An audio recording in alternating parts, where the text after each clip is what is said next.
Welcome to my one-day masterclass on parts of therapy in practice, resolving the inner conflicts in the client.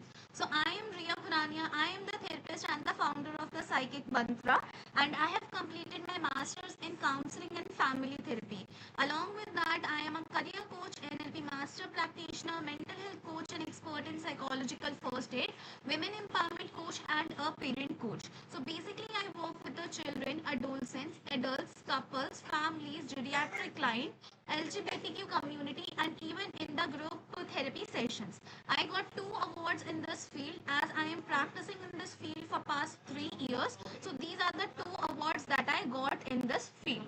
So before we start, can we have a quick intro that what is your name, from where you are joining, and what is the main purpose of joining this workshop? For that, either you can open your mic or you can just type it in the chat box.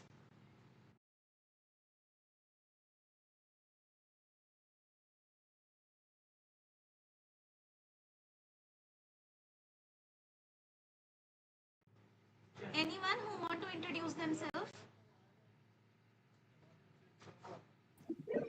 Hi everyone, am I audible? Yes, ma'am. Hi, I'm Simran. I'm joining from Nagpur, and I've started my own practice, so that is the core reason I've joined this workshop. Okay. And there is also Bhavika ma'am. She is from Vadodara. Okay, so majorly there are the students who have just started their practices and now they are in the supervision phase. So I think that you have the basic knowledge about each and everything, and it is just for the brush up of your knowledge and how to apply the psychological knowledge in your real life practical sessions. Okay, so in this session, what is the thing that we are going to learn? Today we are going to explore that why the client feels stuck even when they know that what to do. It's like when the client have the insight that yes, this is something that is bothering me, or this is something that is wrong, and this is something on which I have to work, but still they are feeling stuck. Still they don't have that value, they don't have the clarification, or they don't have the intrinsic motivation. Sometimes the client don't know that how to fight with their own negative spiral thoughts or the overthinking thoughts.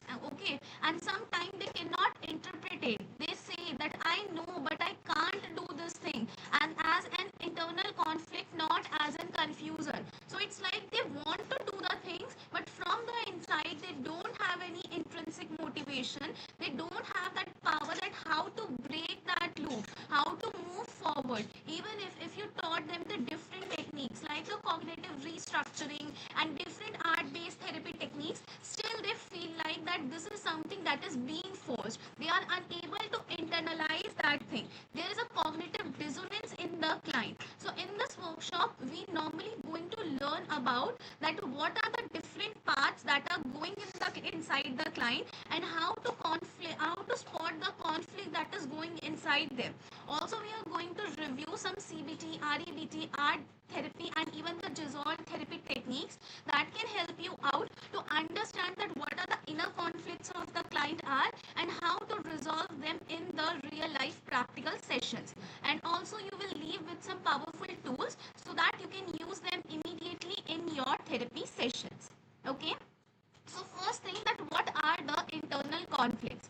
Anyone who want to say that what they knew about it?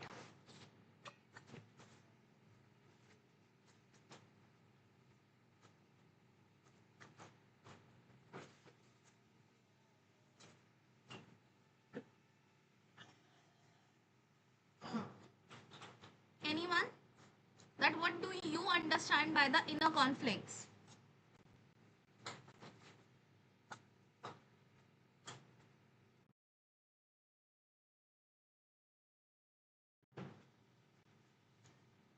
Okay, so basically the inner conflicts occur when the two parts inside a person want the different thing. It's like inside the client, when they have the two options and they are unable to find out the solutions, detecting the client truth. Okay, so basically, in the inner conflict, when there is a two part inside the client, it's like one part is shaming the client, or one part is telling that you are unworthy, or you cannot achieve anything in your life. Or on the contrary, there is another part that is telling them that yes, you have a hope. Yes, you have something. You can do better in your life. So it's like when there is a two parts or a different parts in your body or inside a person that wants the different thing, and one part pushes you forward and while another pull you back. It's like in the pictures you have seen that in a majority of the cases there is a hero, and there you can see its angelic side and their devil side. So in the same manner, in the client they can feel like that I have the two voices, and in those two voices I cannot select that what to do, how to do. One thing is saying that I have to move forward, I have to do something better, I have the power to do something that is pushing me towards the positive aspects, while the other part is saying that this is not good or you are not capable, or that is just pulling me back towards my original cycles. So this is something that happens with the client. Even if in the cases of the grief counseling, when there is a kind of any loss, even if in the breakup counseling, this is something that you can see in a very common pattern. Also in the clients that feel like that they are perfectionists. So in those things you can see that thing, that they have this kind of the inner voice that is pushing them. One voice is pushing them towards the outer thing, and other is pulling them towards their original pattern. Like for example, the person can say like that I want to grow but I feel scared. So this is how you can see that inside the client know that they have to grow. The client have that potential, but still they are stuck in between the two things. It's like they have the power to grow, but still they are feeling they are feeling afraid. Still they are feeling scared. So this is how you can see that this is the inner conflict that is present in the client. Okay, so and this create the paralysis and stop all the progress, and that's why they are stuck in the continuous spiral negative thoughts. They are unable to do the cognitive refusal, and they are unable to just this creates a cognitive dissonance in the client. They are unable to accept that what to believe and what not to believe. At that point, if you are using the cognitive restructuring or if you are using any other technique, they normally feel that I am unable to hold that voice, but that voice is so overpowering that I lost the control in the critical situation or at the time that when it is being triggered. These are the internal conflicts normally the clients face. Next come the why these inner conflicts matter. To consider about the inner conflicts that is going inside the client, because it generates the intense mental pressure and the emotional exhaustion. Just a second.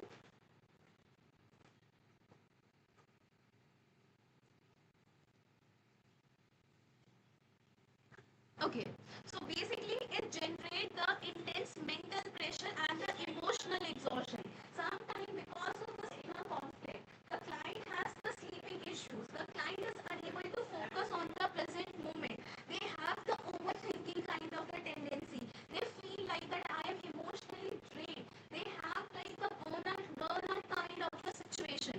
So it creates the mental pressure and the emotional exhaustion in the client, which will make them extremely drained, and that can also impact their physical issues. Okay, second is it manifests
intern, and you can face the external issues with the client. Okay.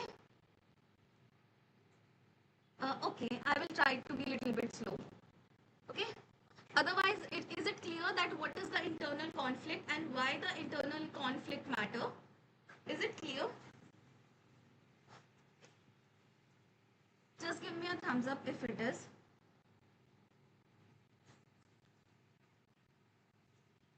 Or in short, internally we have the different parts.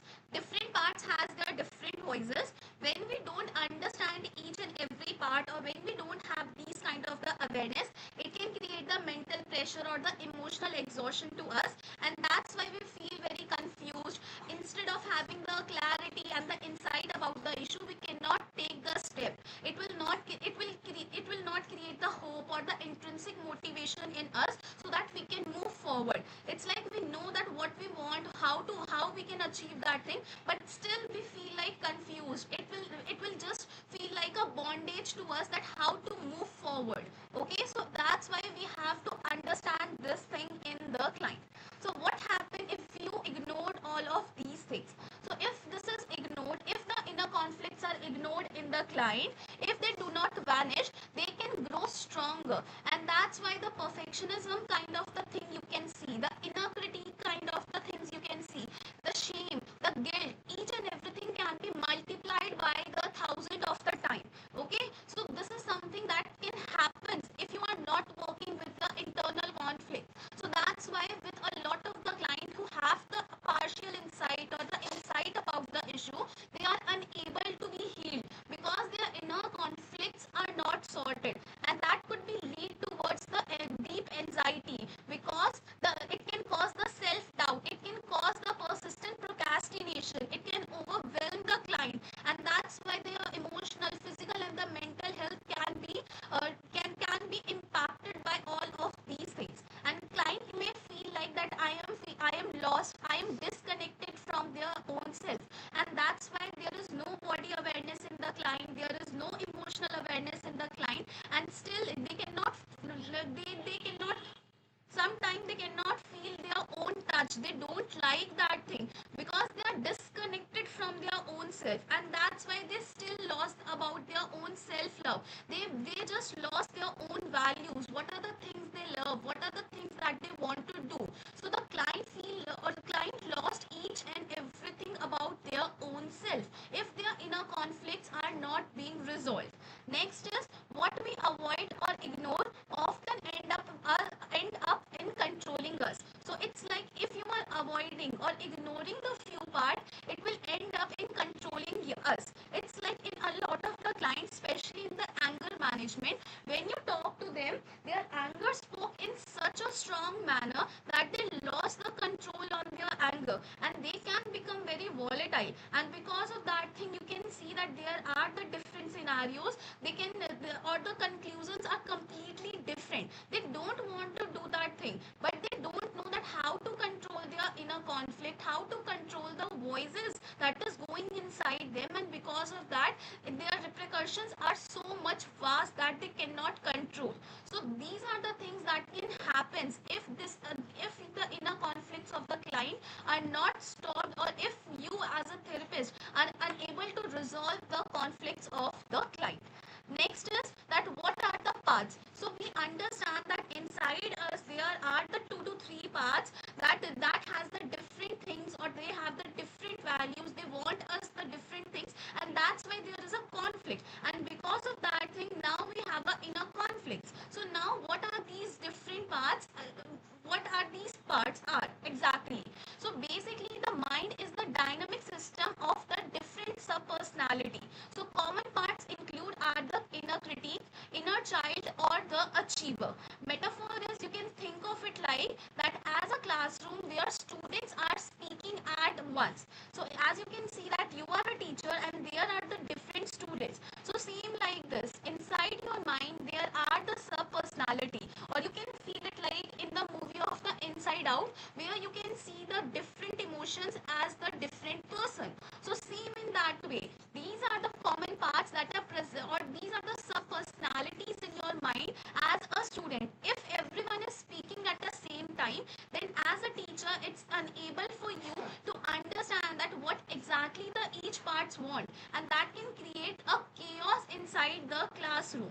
So that's how you can understand that what is the different parts and how it can create the chaos. And now as a teacher or as a therapist, you have to teach the client that how to create a discipline in the class, so that each and every student feel like that yes, I am being heard, yes, I am also important, yes, I am also a leader in this class, and I have my own voice. The things that I want for this body is being achieved.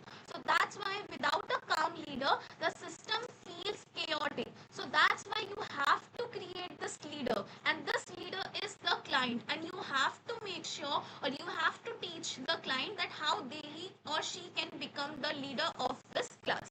So now what are the main internal parts and what are the needs they have? So first is the inner critique. Inner critique needs to prevent the rejection or the failure. The adult conflictors paralyze us with the harsh self-judgment to keep us safe from the outside criticism, halting growth. So basically the first part is the inner critique. So basically the need of this inner critique is to prevent you from the rejection from the outside world, prevent you from the failure. So that's why they told you the harsh, the self judgment work, so that is words, so that it will keep you majorly safe from the outside criticism. So that's why if you want to do something new thing, so your inner critic can say that you are not capable. They use these kind of the words, they use these kind of the words that how can you think that you can achieve this thing, you don't have the quality, you have to work a lot. So the inner critic also in the therapist is very common. So it's like in the majority of the therapist community, they do learn about the psychology, they do have a lot of experience, but they are not practicing in this field because of their inner critic. Because their inner critic normally say that you are not capable to take the clients, you need a lot of practice, it's not the right time, you have to study more and all. So in the inner critic thing, you can see that the client have a lot of negative core belief or the irrational beliefs about their own self, and in because this is happening because it is preventing them from the rejection or from the failure, so that no one from the outside world can criticize them. So that's why the inner critic is so much prominent. It is creating that harsh self judgment towards their own self. Next come the inner child. Inner child need the unconditional love, the play and the safety. And the adult conflict is it can react to the adult stressor with the old childhood fear. Like for example, abandonment, triggering the emotional outburst. So like in your childhood, what are your experiences? So now in the adult, if you have any kind of the stressors, the inner child will react from the childhood fear.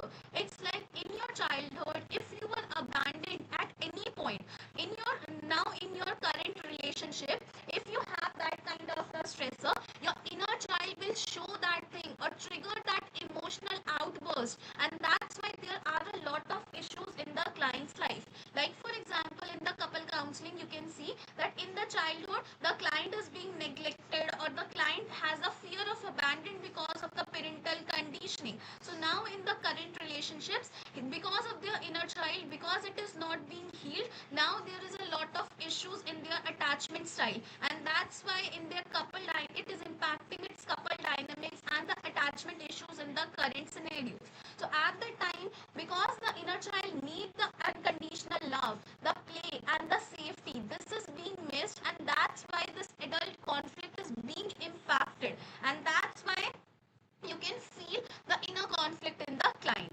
Third is the protector. The need of this is to control and predictability. Adult conflict is it will force the massive avoidance or the procrastination whenever we face the uncertainty or the perceived threat. So whenever we have any uncertainty or any perceived stress from the threats from our external environment, when we are unable to take the control, when we are unable to predict about that thing, so it will create a massive avoidance or the procrastination. It will try to protect the client. So in the client thing, you can see that they are not taking any action because they are scared, because they feel like that these are the things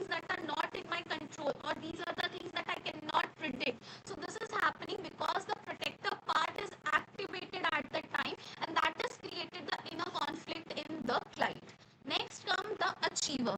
Achiever needs the worthiness through the success. So basically the relentless push us to the burnout, directing the fighting the part of us that desperately need the rest and the peace. So basically to make us successful, to make us achieve something, it is making us desperate towards the thing, and that's why we don't want to rest and we don't want the peace. So in the achiever you can feel like that a person want to be perfectionist, okay, and if everything is not perfect they feel like that I am not successful, and because of that thing they try to push more and more, and that's why it can cause the burnout in the client. Overthinking in the client also can impact the self-esteem of the client. There is the no self-compassion in the client if the achiever part is extremely dominating in the class. So these are the major parts that you can see, and these are the major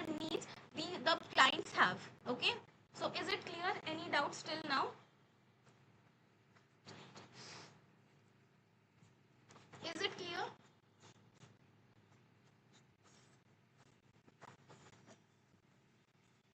Is it making sense to you that what is the inner conflicts, how it is impacting the client, how you can see that thing? Okay. Then come the benefits of the part work. That what are the benefits that if you are working on the different parts of the client. So at that time, client can move from the self-judgment to understanding their behavior. So if you are working with the parts of the client, so instead of having the self-judgment, instead of having the self-criticism, instead of having the shame around their own self, when they feel like that I don't have any power to move forward, I want to do this thing but I don't know that. Okay, is it still breaking? Is my voice still breaking?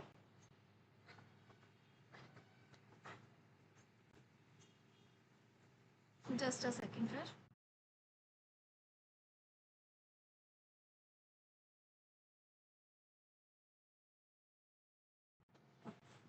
And now?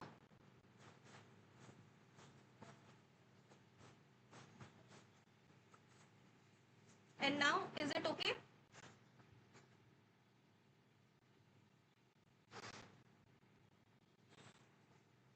Okay. So basically, the client will move from their self judgment to understanding their own behavior.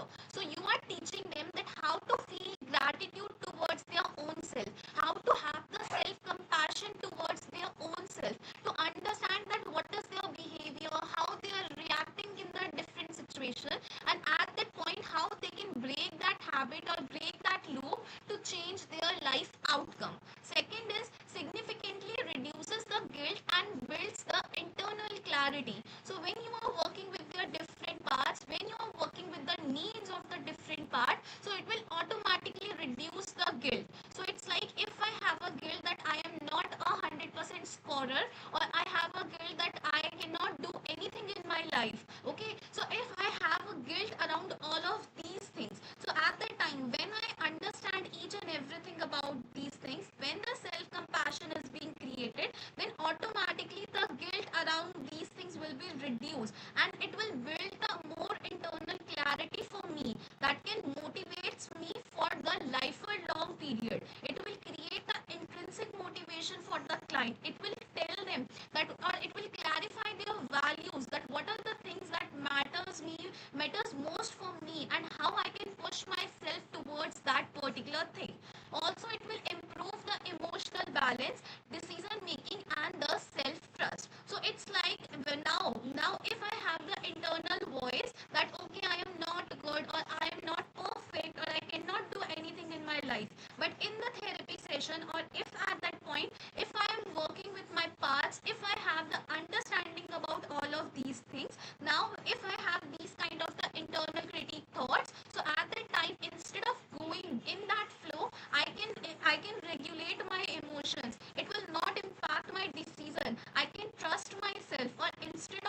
excited, I was very confident, but in the exam center, because of the lot of thoughts, I am unable to do that thing. So it's like if you taught them that okay, at the time use these kind of the coping techniques or use these kind of the tricks, it can help them for 1 day or 2 day. After that thing, they can come back towards the zero because their inner conflict is not being resolved. But when you are working with that thing, now from the inside, client know that how to control their own self, and now in the majority of the situation, they can control their life in a better aspect.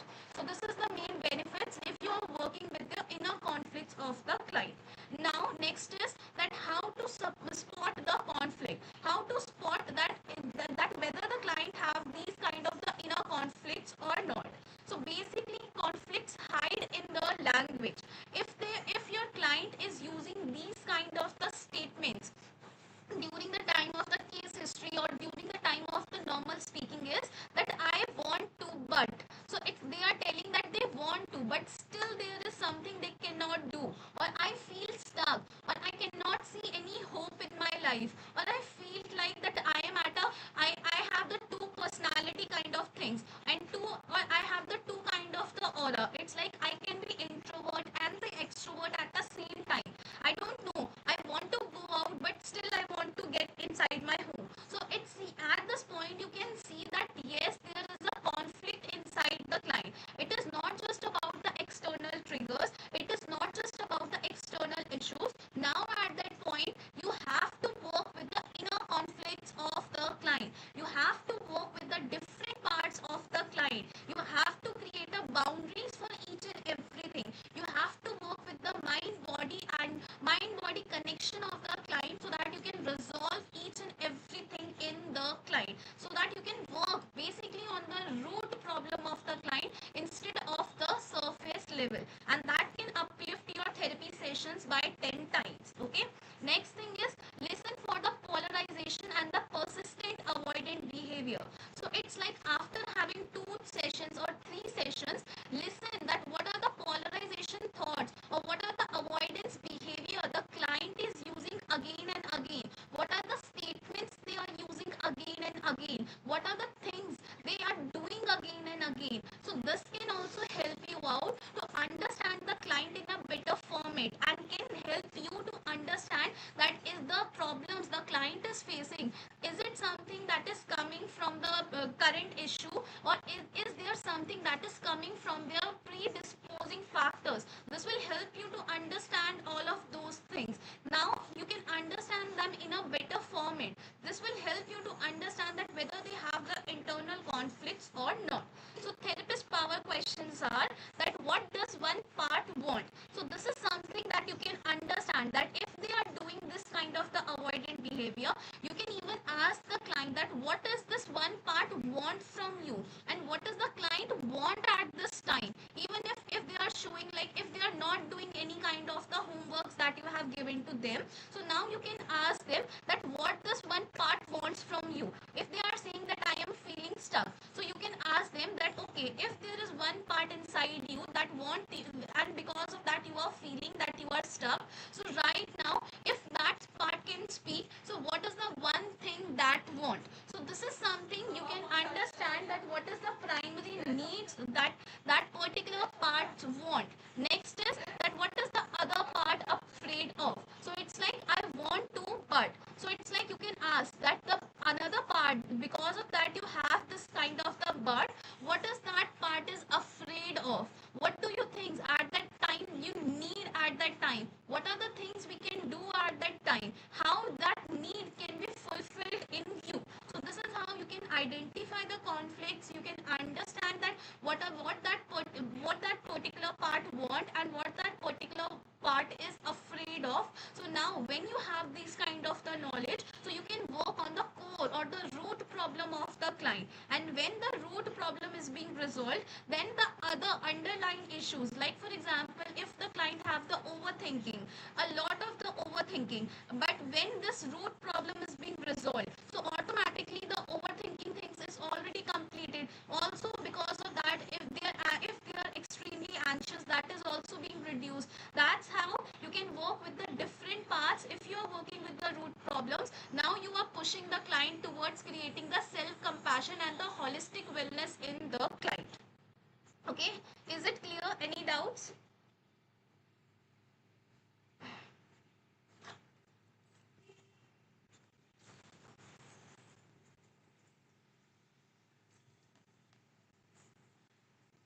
Okay. Then come the therapist role. So at this point, with the inner conflict, what is the role of a therapist at this point? Next is, your role is not to fix the client but to guide them. At this point, you will not give them any judgment, you will not try to fix them, you will not try to give them any advice or this thing. You will just guide them, you will just show them the way in which they will identify that what is the need of their each part, how to balance each and everything, how to give the support to the each part so that their inner conflicts can be resolved. Next is, slow down the internal process and separate the conflicting part. So in this thing, you have to slow down the internal process. How you can slow down the internal processes? By creating the mind body awareness, by creating the present moment awareness. For this thing, you can use the different activities of the mindfulness so that the neurosystem of the client can be if it is in a fight or flight mode, it can be in the parasympathetic system, or the client internal processes can be slowed down. They can feel calm, they can feel like that yes, I am in my control. And now separate the conflicting part.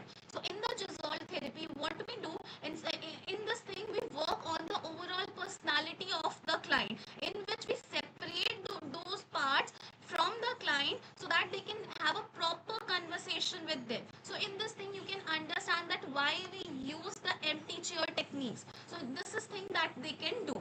Next is, act as a neutral mediator who allows the each part to speak. So at that time, if you know that anger is something that is creating an issue in the client, so at that time you have to work as a neutral mediator. So in which, if you are using the empty chair technique, so now you will give the chance to both of their parts, a proper chance to the anger and a proper chance to the client, so that they can speak about their own self, they can release out each and everything that is stuck behind it, so that you can find the needs, you can find that why that conflict is still here and what are the things the client required to work with that particular part.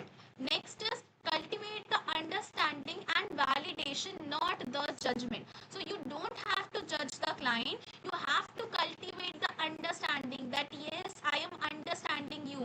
Validate the client's emotion, validates the facts or the points that is given to you by both of the conflicting parts. So this is the main thing that you have to do. So next come the activities that you can do if the client have the internal conflicts. So the name of this activity is the two-chair dialogue, or you can also name it as the empty chair technique. So this technique helps the client to externally express both the side of the conflict. So as you can see that there are the two chairs. So in the same manner, the client will sit on this chair and he will imagine that their conflicting part is sitting on this chair. Okay, so now they will have a conversation at this point. So client will physically move between the two chairs, speaking from the each part. So it's like if they are feeling that I am scared, or if they are feeling that I am very confident, so their scared part can be set over here and their confident part can be set over here, and those two conflicting parts can have a proper discussion, and you as a therapist can be a mediator at this point. This will minimize the confusion and uncover that what each part truly needs and what are the things that each part is protecting the client from. Like for example, the scared part is protecting them from the failure, the scared part is protecting them from the rejection from the outside world. So this is how they can talk about their needs, this is how they can express that what are the things they really want, so that in the real life therapy session the client can work on that thing, so that that inner conflict can be resolved in them. The two chair insight basically is, after doing this thing, the client will discover that both parts are trying to protect them. So after having the empty chair technique, this is the impact that can be happened in the client. So at that point, the client will discover that the both part are trying to protect themselves in their ways, and the one part may seek the growth while the other demand the safety. So that's how they can see the thing. Instead of having the guilt for their thoughts, instead of having the guilt that why I cannot move forward, or why this all thing is happening inside me, or why I cannot control myself, they can understand that one part is wanting the growth, or one part is wanting something good with them still, and the other part too want something good from them, even if it is anger, even if it is something that is very conflicting, or it is very demanding at that point. Okay, next thing is this realization immediately reduce the intense internal struggle in the client. So when they have this kind of the understanding, when they have this kind of the insight, so this will automatically reduce the internal struggle of the client. So the energy the client is using to fighting with the to resolving the inner conflict, when they have this kind of the insight, then automatically this energy is being stored. So the mental and the emotional exhaustion the client is feeling after a longer period of time, or after having the sleep, so this can also being reduced, and now the senses of the client will be reignited. Now they can take a balanced decision. The critical thinking skills, or the problem solving skills automatically evolve in the client, and now they can take a balanced decisions, so that it is not being influenced only by their thoughts or by the emotions. So it could be a proper rational thoughts about the things. So this is the main impact if you are working with this thing, and that's how you, on the basis of the two-chair insight, how you can do this thing. Second come the parts mapping. So this is the activity where the client can draw or list their different parts and name it out. Okay, so this could be a visually chart with their complete internal system. So as you can see this thing, so this is how they can create the chart. In this chart they can write about their different parts, that what are the different parts want and what are the different parts need at that point. This will reinforce the key concept that no part is bad. So this is how they can do the parts mapping. So in this thing like this, they can just draw the 4 lines. In the 4 lines they can draw about, like, this is the inner critique, this is the protector, this is like my this is like my another part, or this is like my achiever part, and these are the things they need, these are the things they want, and these are the conflicts that is being created by the each part. In the conflict resolution, um, so next is the conflict resolution. So resolution is not about removing or silencing a part. So now when you are done with the parts mapping, now you understand that what are the needs and wants of each and every part. Now you can work with the conflict resolution. So in the resolution, it is not about removing or silencing any part. It basically focuses on helping both the parts where they can feel heard, where they can feel respected, where they can feel like that yes, I am also important in my owner's body, and that will establish a system where the part can work together instead of having a conflict, instead of just creating a chaos. They understand that how to work together as a one machinery with my owner, and this will enable the unified choice, like that I will move forward but in the safer manner, and for that thing I can do these kind of the thing, I can use these kind of the coping techniques, and if something bad happens, this is how I can protect myself. So it's like instead of silencing one part, instead of having the disagreements in between the parts, you are sitting with each part, you are understanding each and every one, you are validating their points, and now you are doing a conflict resolution in between them, so that you can move forward where each and every part is there. They can feel like that yes, I am important, and I can move forward with the personalities. Next is why use the multiple therapies. So basically, in the conflict resolution, or if you are working with the inner conflict of the client, so at the time, sometime the eclectic approach or using the multiple therapies are also very important, because conflict resides on the many levels. It could be in a form of thought, it could be in a form of emotion, it could be in a form of belief. beliefs. And at that point, using the different therapeutic modalities can target the different layers in the effective manner. Like for example, and also for some client, they want to work on their thoughts first, and for some client who don't have the insight about their own things, so at the time working on their emotions or working on their belief is a very safer choice. So that's why using the multiple therapies can have a multiple approaches for the client, so that if they have a very different layer kind of the things inside them, so it can target each and everything, and on the different levels it can work at the same time. So as an integrative approach can provide a deeper and the long lasting healing for the clients. So like if you are using the CBT, you can also use the art therapy with that, so that you can work with the thoughts and work with the emotion at a same point.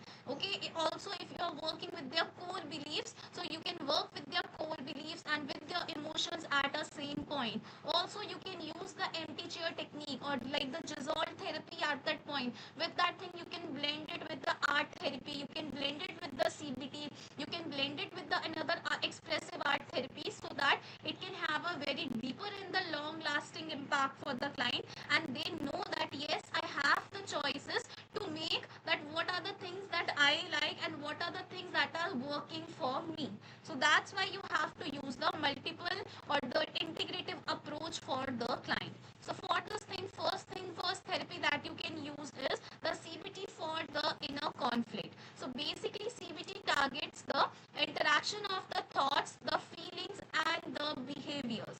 So as we know in the CBT triangle, basically in the cognitive behavior therapy, we basically focus on the thoughts, we basically focus on the behaviors, we basically focus on the feelings of the client, and we know that thoughts, feeling and behavior are interlinked with each other, and if any one of them are aligned, then automatically the other twos are aligned at that point. So this is what we work with the CBT with. Next is it often uncover the conflict that is driven by the distorted thinking, or with the cognitive distortions we can uncover that what are the conflicts that are going inside the client. That, like for example, if they have this kind of the fear, or if they have these kind of the distortion that I will fail, I can never succeed. So this is how you can understand that okay, this is not only just about the cognitive distortion, it is also something that is coming from their inner critique, or this is something that is maybe coming from their achiever side. If they have these kind of the distortions, it will help you to understand the inner conflicts that is going inside the client. So now you can map out each and everything, that what are the different parts it's telling you, and why this core belief is coming from, what are the predisposing factors, how it is emerging in you, and now how you can work with that thing, how that particular part is giving you these kind of the thoughts. Now you can work with that thing, so that these inner conflicts can be resolved in the client by using the CBT. In the CBT, of course, you can use the cognitive restructuring, code trial method, in cognitive reframing, or any other techniques that can help them out to resolve each and everything. So correcting these kind of the cognitive distortions can reduce the fear and increase the clarity in the client, because when this thing or when this thought is being replaced, or when this thing is being, when this cognitive distortions is removed, so at the time now their feelings and the behavior are completely aligned, so the inner conflicts the client is facing can be resolved. So for that thing, what are the activities that you can use based on the CBT is challenging the thoughts. So in this, the client will write down their one specific negative thoughts, and they will ask their own self that is this thought 100% accurate, and what are the evidence. So this is normal cognitive restructuring you can write. So basically in this thing they will write each and every thought, so they will challenge each and every thought. This is how you can also understand that how their inner critique or how their inner child is working, and what are the evidences they are giving to you at that point. Now you can replace the distortion with the one with a more balanced or the realistic thought. So this is how you can understand that what is the main part that is activated in the client, and now with the help of the cognitive restructuring, how they can replace that particular thought. And now also in this you can also add any another coping technique to them, so the basic needs that the resolved at that point, so that it will not impact the client more.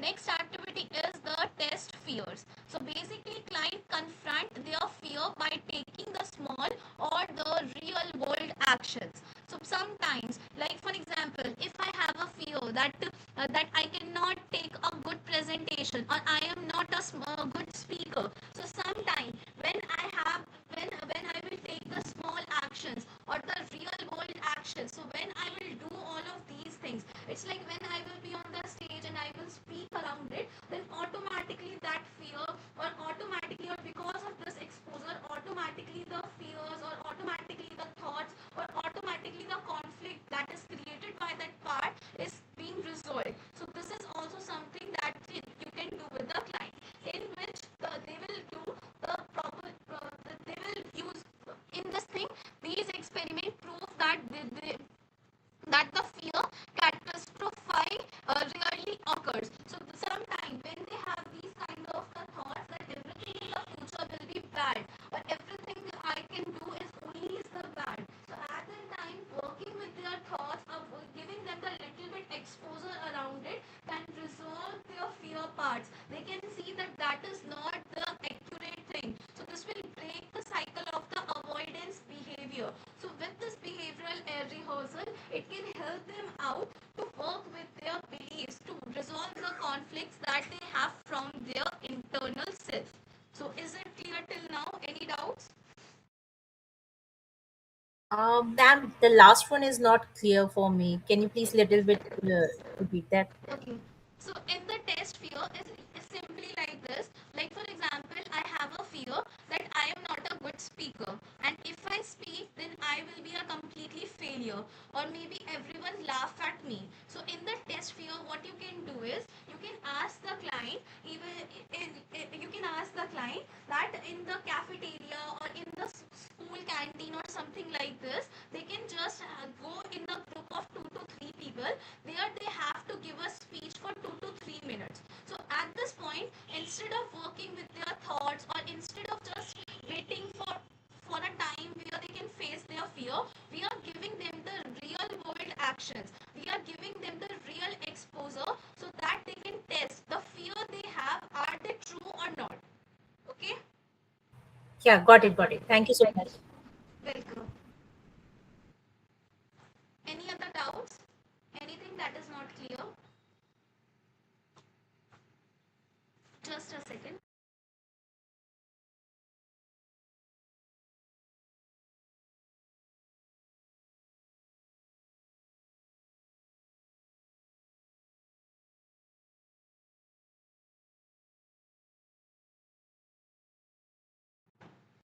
Okay, so now come the art therapy approaches. So what are the art therapy approaches that you can work with the client? So basically, art therapy can help the client to express the emotion that are hard to put in the words. So basically, art therapy works with the emotions that are inside the client, or when the client is unable to speak properly, they don't know that how to express that, what are the conflicts that is going inside them, how they are feelings from inside, when they don't know that how to put each and everything in the words. So at that time, art therapy approach can help with these kind of the client. It can provide a non-verbal type of communication in between the therapist and in between the client. So basically, client can create a visual symbols of their inner turmoil, that what or how they are feeling from the inside. So they can draw it out on the paper. They can draw or express that thing with the colors. They can do that thing with the help of the symbols, with the help of the doodles, with the help of the different thing, to express their internal self, and which can access the deeper, the subconscious feeling, and even the blocks of the client. So sometimes few clients also say, like, because they in their subconscious brain the issue is not there. Sometimes some issues are from their subconscious brain or from their unconscious brain, and sometimes the client who are being resistant in the starting of the session, they normally say like that, or they normally try to use the words in front of the therapist that will not help the therapist to understand that what are the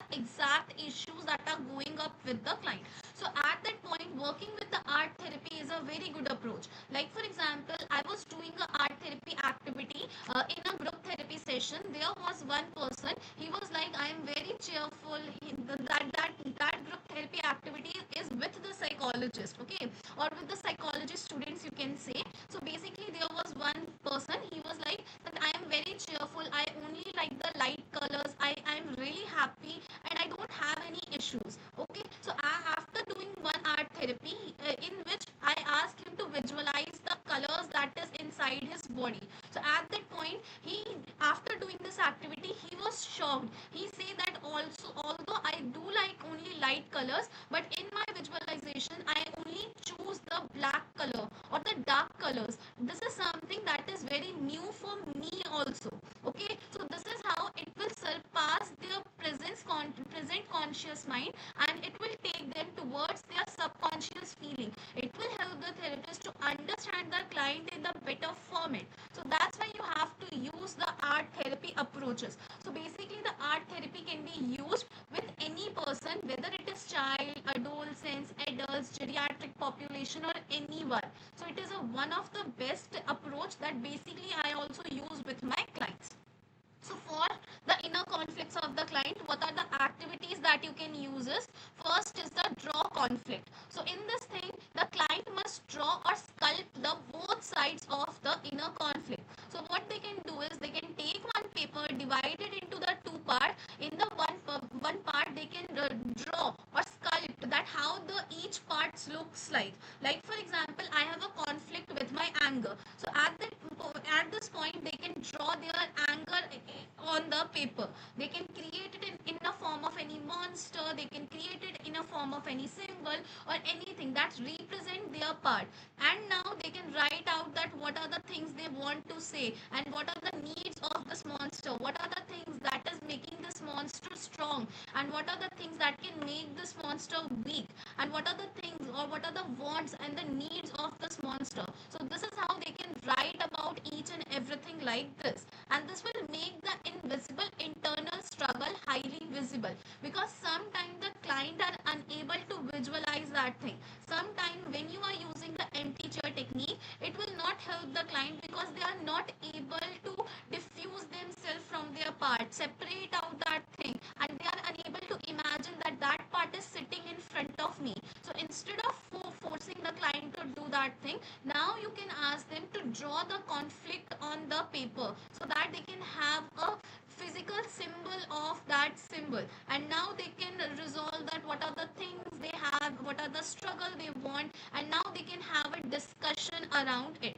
And it is crucial for the client who struggle with the verbal expression, and sometimes when they have extreme self judgment around their own self, so now they can draw or sculpt this on the paper. And as a therapist, you can teach them that what kind of the affirmations they can use at that point. If their inner critique is extremely dominating to them, so what is the dialogue they can use at that point, what are the words they can use at that point. So this is how you can use this activity, and you can blend it with the CBT at that point. That can help the client to resolve their inner conflict. Next is build a bridge. So in this thing, client can draw their current situation, a bridge, and their desired future.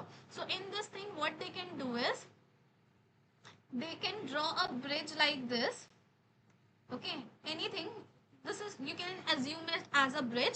On this part, they can write or they can draw their current situation, that right now what is the things they are facing, or what are the things that is going on. And in this part, they can draw their desired future, and what are the things or what are the strength that this part has that can take them towards their desired future. So this is how they can see that what are the strength they have. So this is how you are creating the self compassion in the client. You are teaching them that how to trust their own self, and also to understand that what are the differences in between their real self and in their ideal self, so that you can understand that the inner, what is the exactly inner critique, or what exactly the inner child is wanting from the client, what is the things they are protecting them from, and what are the fears that is holding them back towards this particular side, what are the current struggle they are facing right now. So this can be a very good rapport building activity also, that you can give to the client to understand that what are the main difference in between their real self and the desired self, what are the different parts parts inside the client is wanting to do with the client, so that you can understand that conflict and now you can work with them. Because some clients, if you ask them that okay, what is your inner critique wants, so they don't know that what is the inner critique means and how it is impacting them. They are unable to separate themselves from that part, they are unable to dissociate themselves. So with this activity, this will help you to understand this thing in a better format. This will instantly create the hope and visualize the path to the change. For the client, they can see that yes, there is a hope, there is a bridge in their current self and in their future self. They can spot out that okay, these are the some good qualities inside me, or these are the strengths that I have, and those strengths can create the intrinsic motivation in the client, so that if there is no self compassion in the client, they don't know that how to appreciate or how to feel gratitude toward their own self. They can see that thing in front of them. Okay, and this will validate the journey is possible. They can also see that yes, they can move from their current situation towards their desired future, so that if they are only stuck in the problem, if they are unable to just dissociate themselves from the negative thoughts or the negative thinking from their inner conflicts, they can see that yes, they can move forward, yes, the journey is possible, yes, I have the strength to do that thing. So the building a bridge activity can be used in all of these aspects with the client. Ma'am, Is it 1 minute. yes ma'am? So one first we have to make a desired and then reality, and we make to In this you can uh, ask it. yeah, Yes yes one is yes. the desired future, right? What we really want and where we are. Yes, yes. Where you are and what you want to do in the future. Or Okay. what is the And future you in want. okay, on in this bridge, what And this client have to do?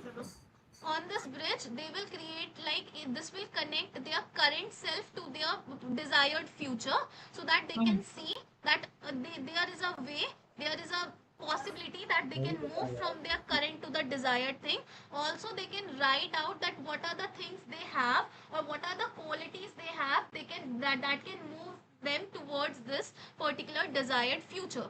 Like for example, I want to be a doctor. Okay, and for being a doctor, I have to be persistent, I have to be resilient, I have to be a good learner. So at that point in the current situation, I can write out that right now I am in class 11th, right now I have a lot of financial struggle or a lot of these kind of the things, and my desired future is that I want to be a doctor. So now there is a bridge. On that bridge, they can write out like that first I have to do the 12th.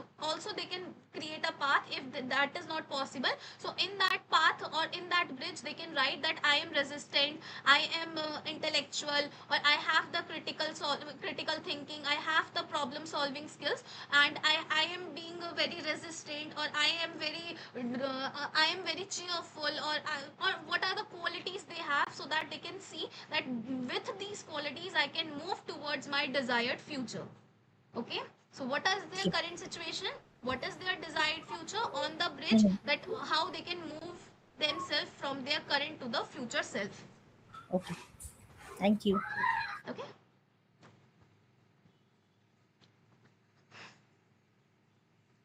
Okay, so any other doubts till here?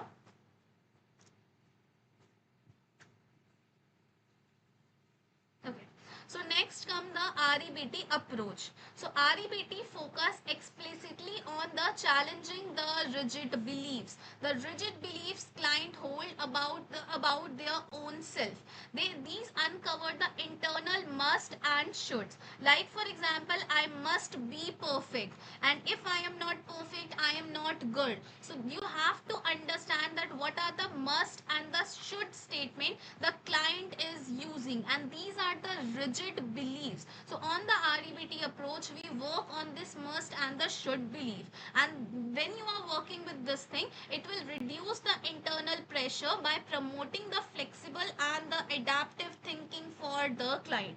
So if you are using the REBT, what are the activities that you can use is, first is the ABC model. So in this thing, you can use the ABC model to trace the problem, that what is the main problem. A means the activating event, B means the irrational belief and C is the consequence. Activating event is like what is the main situation, and next is that what is the irrational belief that you have in that situation, and because of this irrational belief what is the consequence. Activating event, like for example, I have this kind of the belief that I must be a good presenter, and now if in a situation I have to give a speech, so activating event is that I have to give a speech. Irrational belief is that I sorry, I must be a good speaker, and because of that thing, because of the speak, the consequences either I can succeed in that particular field, and because of this irrational belief I have a fear that I cannot do this thing, I cannot perform this thing, or I am not qualified for this thing, and because of that thing I am feared, and right now I just step back from that situation. So this is the main ABC model to understand the trace of the problem, that how the each what are the main irrational beliefs the client hold and how it is impacting the consequences in the different situations.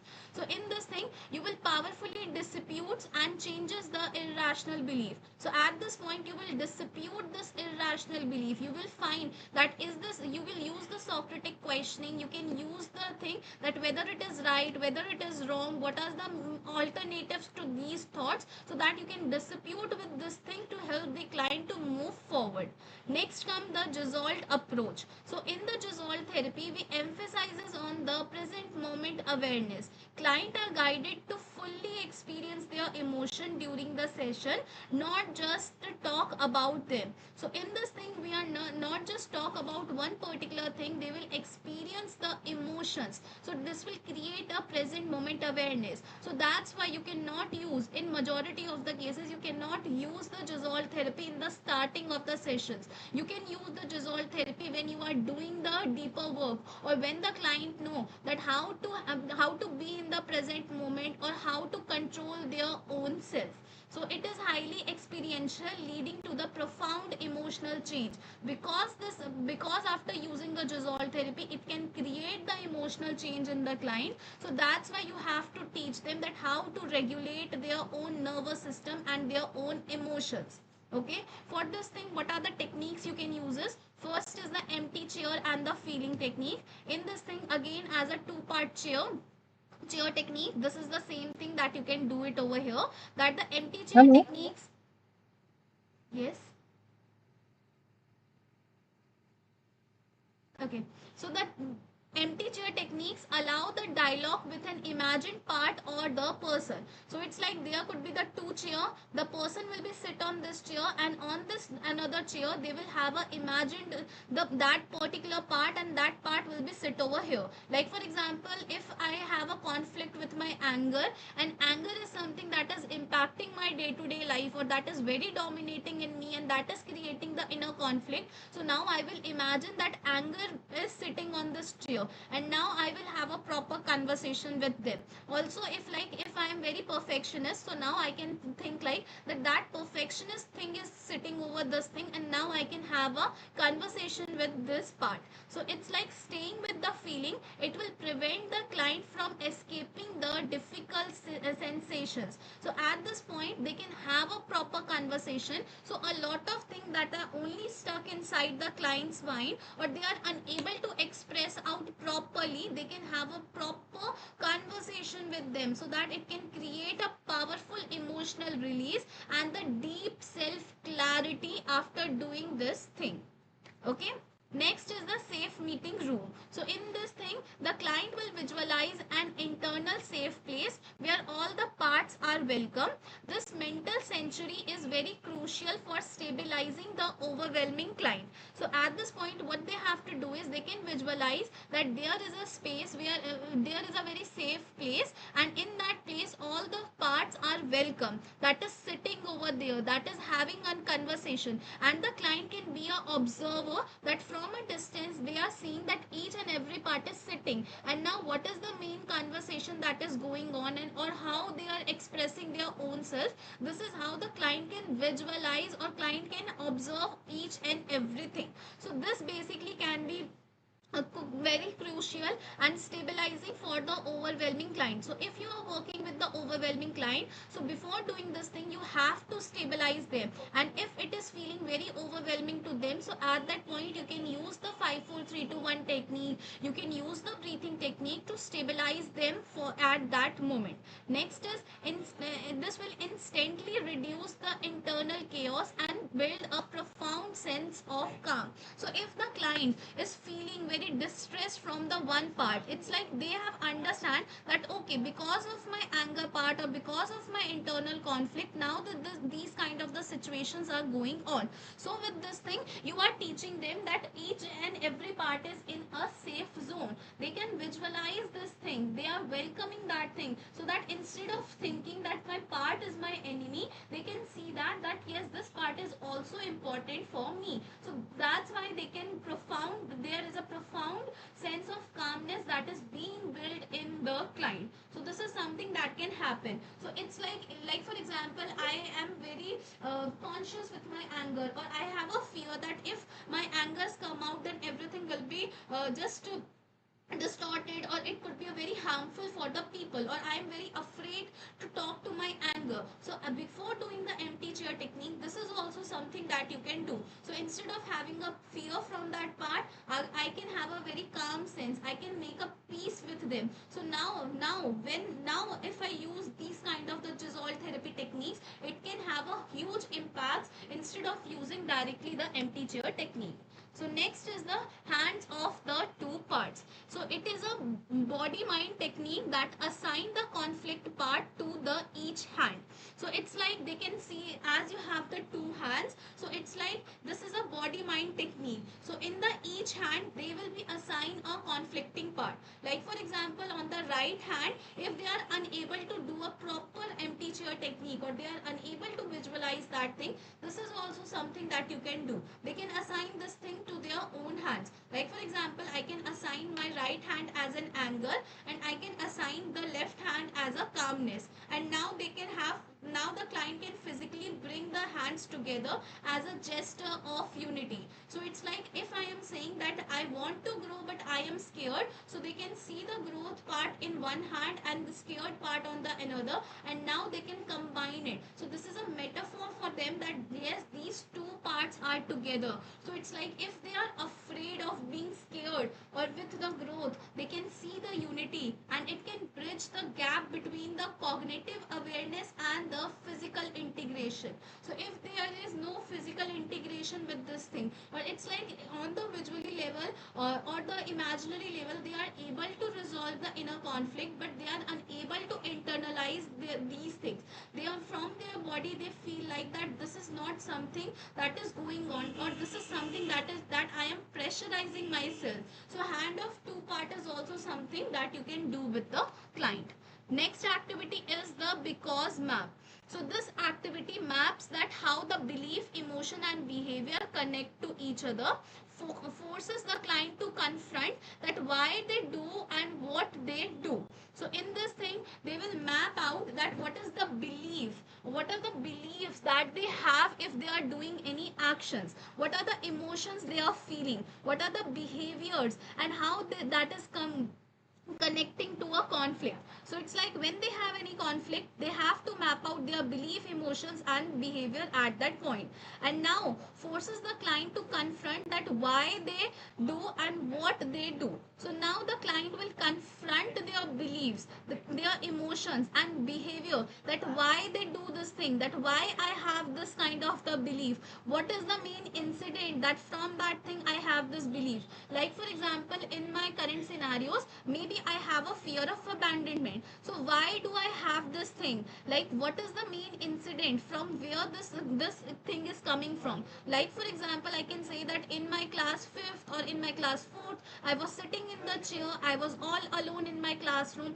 I felt like that everyone abandoned me on my birthday. So this is something from where this fear of abandonment or this fear of loneliness has been arised, and that's how the inner child want that unconditional love, want to protect the client, and this is how you can understand that why that particular belief or emotions and behavior are coming in the particular conflict. Next is what they do.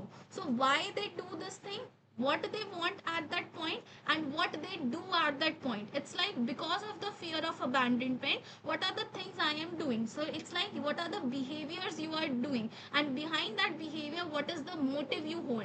Like for example, because of the fear of abandonment, now I want to be clingy on the another person. What they do is that I want to be clingy, I don't want to be alone, I want to be with someone. So this is how they are mapping out that inner conflict, how their external things are going on, and on the internally basis what are their primary needs and what is the predisposing factors or what is the predisposing images they have because of that particular belief. So this will target the root cause rather than treating the surface system. So in symptoms, so in this thing you are not just targeting on the conflict, you are working on the root cause of those belief, root cause that is being created by the inner conflict of the client. So this is like all about the things, all about the activities. Now do you have any questions, any doubts, anything that is not clear, that what are the inner conflict, what are the parts, how you can use the different activities to work with the inner conflicts of the client? Any doubts still here?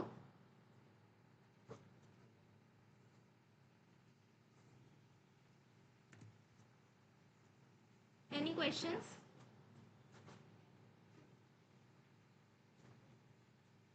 Anyone?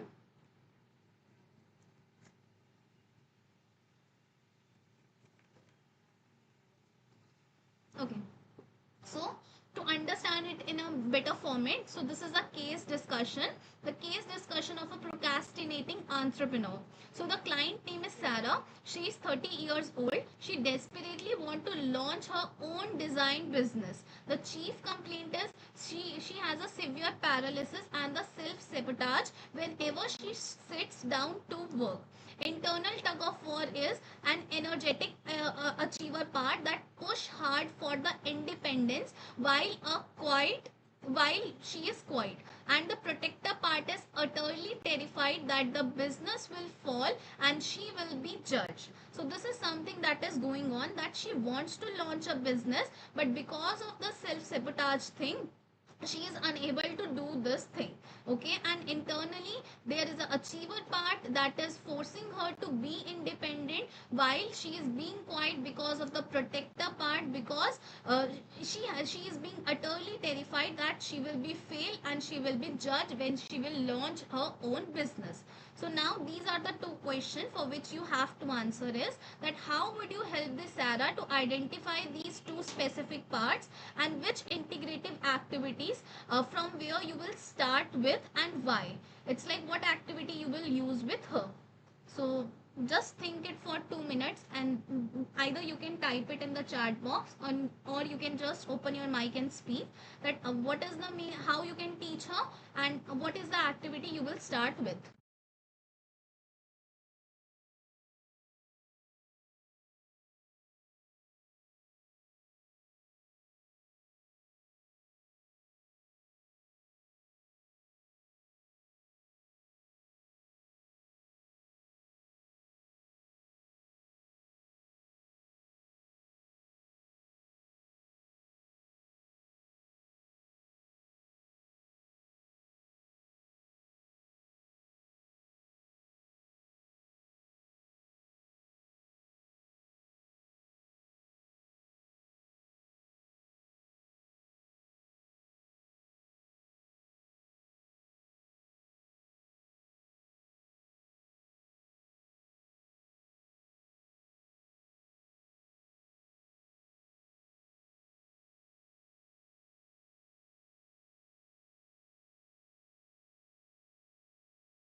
Anyone who want to say that how would you help Sarah to identify these two specific parts?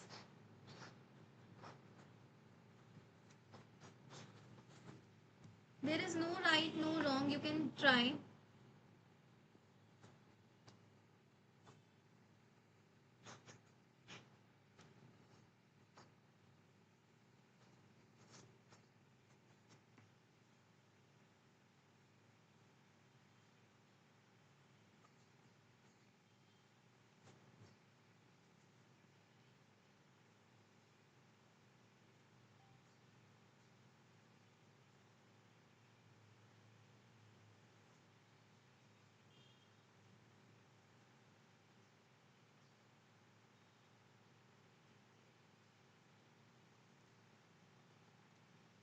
Okay.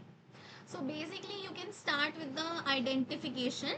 Okay. At this point, yes, making the bridge can help you out. This will help you to listen to her polarization thoughts. That what are the thoughts she has, how she is telling you about the issues. Just a second.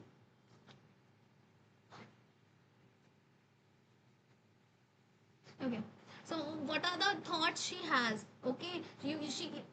She can listen to her polarization part, that a part of me, what are the needs behind it and what are the things she is scared of. Also you can do with the part mapping thing, so that it can help her how to express it out.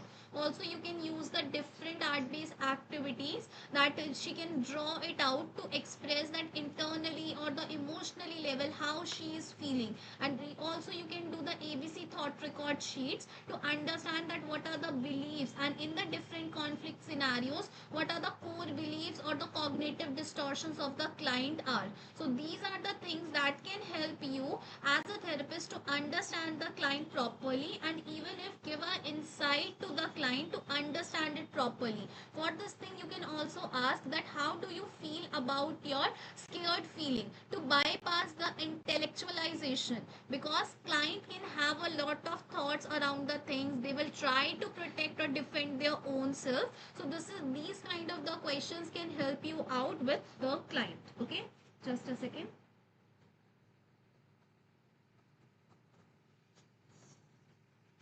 So sometimes when we are attached with the client's emotion, so first of all, also use the breathing techniques. If you are, if you know that you are connecting with them, but if you know that because of that transference or the counter transference is going on, then at that time terminate the session, because of the transference and the counter transference, it can create the more harm to the client instead of the good. That's why we as a therapist cannot take the sessions of our close ones, because there is a transference. At that time you cannot be neutral, you try to fix the client, you try to use your own judgment, you try to you will try everything to fix the client, and maybe it is helpful or it is cannot be helpful for the client. So you can refer it to the another therapist, you can terminate the session, you can deep breathe in and breathe out, so that you can also relax your own self, and then you can be a neutral at that point. Okay. Now next question was the techniques, that what are the techniques you can use. So basically when now in the session, as I told you that we have to create the mind body balance, so you will start with any of the mindfulness technique. It could be PMRT, guided meditation, safe place visualization, any art based technique, so that the client first know that how to regulate their own self. After that thing you can start with the part mapping, you can use start with the CBT question and answers, you can start with the two chair technique, you can use the hand thing for the mind and the physical connection in between the two parts. Also the bridge technique that ma'am told, also you can use these kind of the techniques to understand the root cause of those things, to understand that what are the inner conflicts that is going on with the client and how to resolve that thing. So basically the two chair technique, it is very excellent if the things are highly polarized, it will give the the protector a safe voice first to lower the resistance. With the part mapping, it is ideal for the building the cognitive awareness if Sarah is highly overwhelmed, and because of the overwhelming emotions there is no insight in the client. So at that point the part mapping can help them out. CBT right or questions thing, where this could be the best to the target the specific fear of the family judgment. Once it is separated, the fear of judgment from the family, from the society, so she can separate her out from all of these things. So at that point you can use the CBT for all of these things. Also, if she has must or should kind of the thoughts, you can also use the REBT techniques at this point. So this is how you can see that how we are working on the root problem. The problem is not about her business, the problem is not just about her self-sabotaging thoughts, the problem is the inner conflict, and because of that now she has these kind of the things, and now because of that she has the procrastination. So instead of working on the procrastination, you are working on the inner conflict so that it can resolve the things in the client's life. Okay, you are working on the root problem so that all the surfacing issues can also be resolved. Next come the clinical pitfall, that is avoiding the common trap. So first trap is rushing the integration. So in this thing, forcing the part to merge before they trust the client or you lead a massive internal backlash. So at that point, these are the pitfalls or the clinical pitfalls or the common traps that happens with you, that if you are working with the inner conflict of the client, so these are the common pitfalls that can happen. First is the rushing integration. It's like you have not created a safety for the client where they are comfortable with their anger part or procrastinating part, and now you are integrating it in the rushing manner. It can force to merge before the client will trust the before they trust the client, before they trust you, before they trust their own part, and it can lead a internal backlash. Like for example, you know that the client has a inner conflict, and if you didn't teach them that how to do the emotional regulation, how to work with that thing, and you suddenly give them the empty chair technique, it can cause the emotional relapse, and even if it can cause the panic attack in a lot of the clients. So this can happen when you just try to rush everything in a integrated manner, or when you try to rush the things. Second is the taking the sides. It's like now you are taking the side of any of the parts. So at that time therapists often secretly prefer the productive part. Like for example, the achiever. We as a human, we all want to achieve good things in our life. No one wants to be a loser. So in the therapy session, when you are not neutral, when you are not in your zone, so at that point maybe in the secretive manner you are using or you are prefer one part, and at that time you are giving them the judgment, or you are giving the more time to one part. So at that time if you judge the difficult protector part, or if you are judging at that point, it will stay hidden and sabotage the work. So at that point you cannot work with the inner conflicts of the client. Every part will not feel that I am safe, and it will create a chaos inside the client. So that's why you don't have to take the sides at that point. Next, or the trap third is therapist part interference. So your own inner critique or the fixer part might activate during the session, in which you feel like that I have to work with this client, I have to fix them, I have to protect them, and because of this thing it can cause harm in the client, because you will try to give your own judgment, try to give the advices to the client, try to do each and everything for the client, and that's why you have to stay centered in the calm curiosity. Okay, it will not create the curiosity in the client, they are unable to explore each and everything. It will create the more disagreements in between the clients in the internal level. Okay, so these are the three main traps that as a therapist you can fall in, and how to avoid it. Basically, first teach the mind body connection.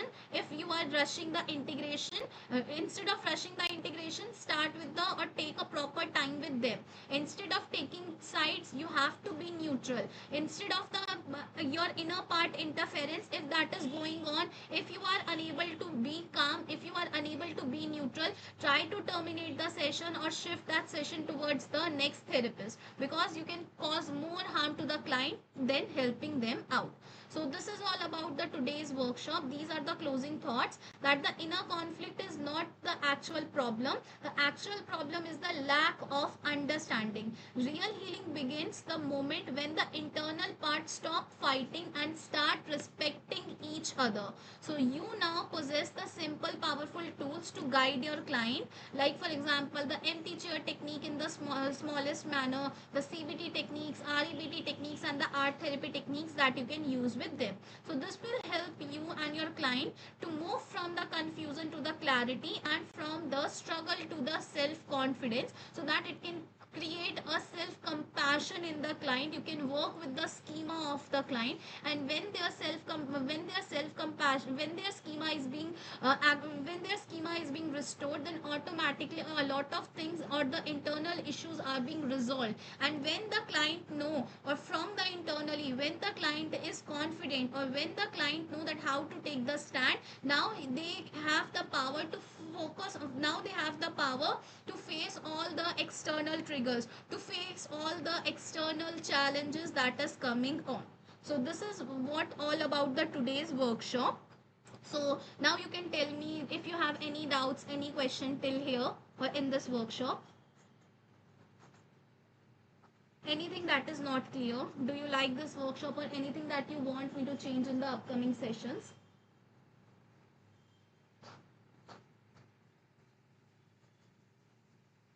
Thank you, Chandan sir.